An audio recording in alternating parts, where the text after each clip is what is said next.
I'm here with Lynn Alderson, the owner of Slim's Barbecue here in Bethany, Missouri. Correct. Thanks for joining us, Lynn. That's quite all right.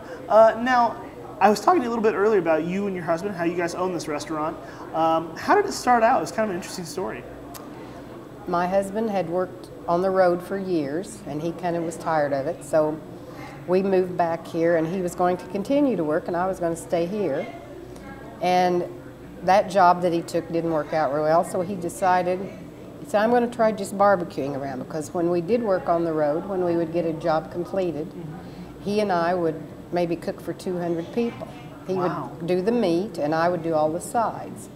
And people would say, oh, you guys do such a good job, you need to open a restaurant. And we both said, no, we just weren't interested in that at all. But when we moved back here, he said, I'm going to set up at some of the stations around town and just see if I can sell some sandwiches. And I said, people won't eat that. But they did. And he got to the point where he maybe fed, well, it started off with sometimes 100 people at noon, and then it got up to 200 sometimes. Wow. And he would have such long lines that it was taking up room in people's parking lots.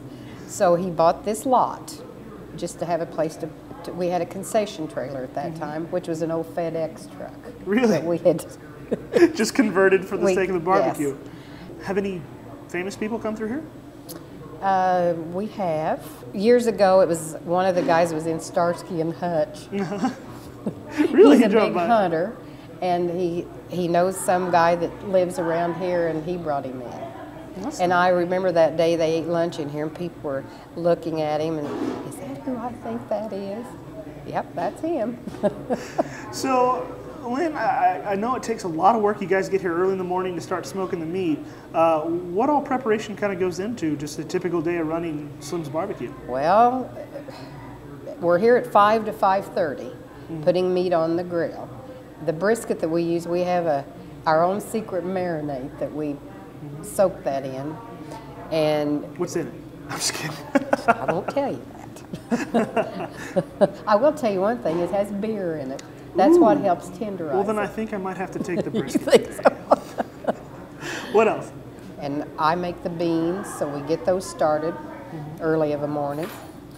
And we get things ready for the steam table to get it all ready. And it just takes quite a few hours to get everything set up.